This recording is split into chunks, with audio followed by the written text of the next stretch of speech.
Everyone has heard the name Quetzalcoatlus. It's the towering pterosaur that fills museum halls, dominates documentaries, and sparks endless debates online as the so-called largest creature ever to take to the skies. With wings that spanned wider than a small airplane and a silhouette that seemed almost otherworldly, it's no wonder this reptilian giant became a prehistoric legend. Its long neck, stork-like stance, and enormous beak painted the image of an unstoppable aerial predator, a ruler of the ancient airways. But legends have a way of bending the truth. They simplify complex histories into single names, single images easy to remember, but not always accurate. Because while Quetzalcoatlus was undeniably colossal and unforgettable, it may not have truly been the largest flying animal of all time. Buried in the fossil record, far from the public spotlight, lies evidence of another contender, a forgotten titan that may have pushed the limits of flight even further. This mysterious giant, less celebrated but equally fearsome, challenges everything we thought we knew about prehistoric skies. Its story is one of isolation, adaptation, and sheer evolutionary audacity.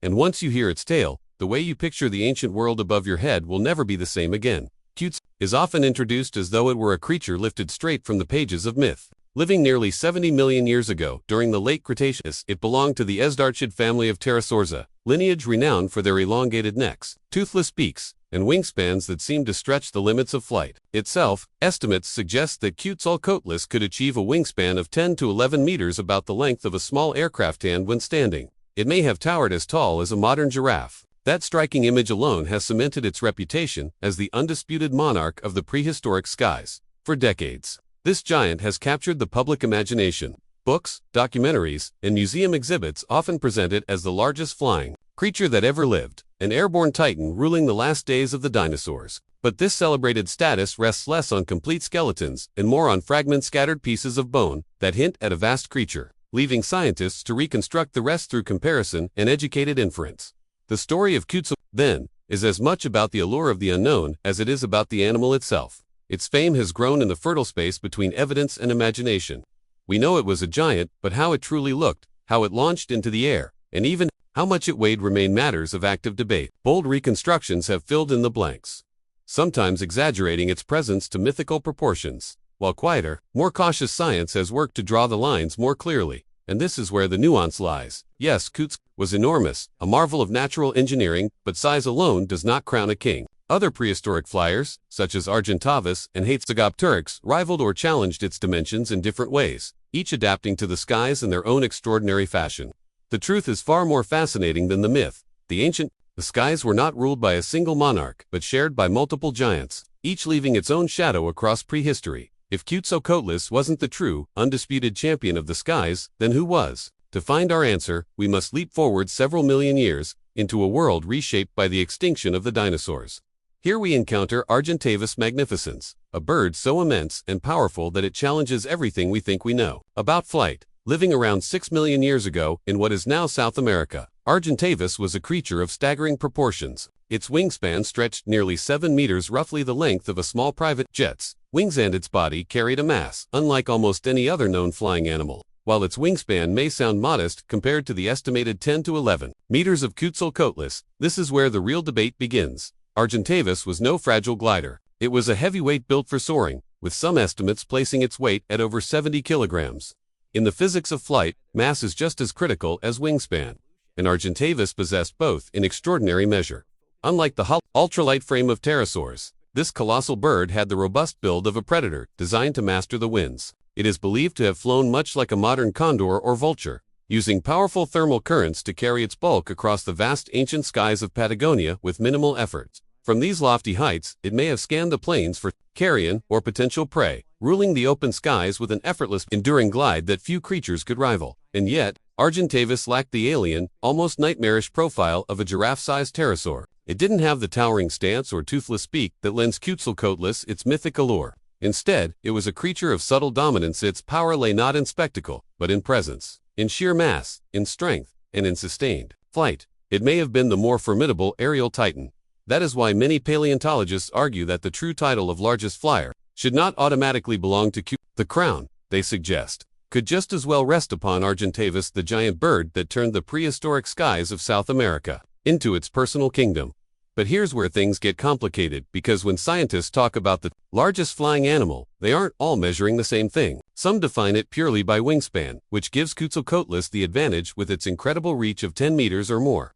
Others argue that body mass and weight are the true test, since a heavier creature requires far greater power and engineering just to get airborne. By that standard, Argentavis or even Pelagornis sandorsi, another massive prehistoric bird with a wingspan of nearly 7 meters, could claim the top spot. And then there's the question of flight style. Quetzalcoatlus may have been capable of powerful, short bursts of flapping before gliding for long distances, while Argentavis relied heavily on soaring, using rising columns of warm air to travel across vast territories with minimal effort. The truth is that no single measure wingspan, weight, or flight ability tells the entire story. That's why paleontologists continue to debate who truly ruled the skies. Was it the long-winged but lightweight Quetzalcoatlus, the broad and heavy Argentavis, or another contender altogether? The answer shifts depending on how you define largest, reminding us that science isn't always about neat titles, but about unraveling the complexities of life that once was.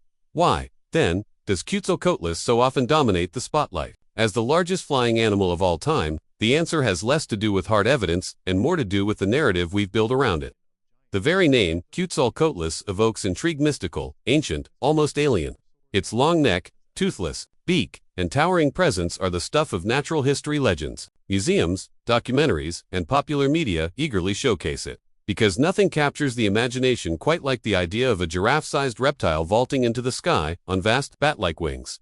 But much of this image is built on educated guesswork. Rather than complete fossil remains, the actual fossil evidence for Quetzalcoatlus is surprisingly fragmentary, leaving paleontologists to piece together its proportions using comparisons with smaller, better-known pterosaurs and models. These reconstructions, while scientifically informed, inevitably leave room for interpretation, and in that space, myth and spectacle tend to grow.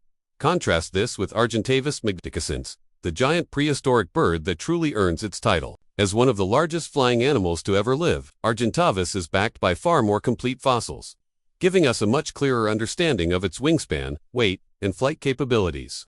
Yet despite its impressive size, it lacks the same mythical aura. A giant bird, no matter how extraordinary, simply doesn't ignite the same sense of otherworldly wonder as a sky-dwelling reptile from the age of dinosaurs. This disparity between evidence and image is why many people still accept, almost without question, that Quetzalcoatlus reigns supreme. The reality is more nuanced and, in many ways, more fascinating. Size is not a simple crown to claim, and prehistoric skies were ruled by more than one titan.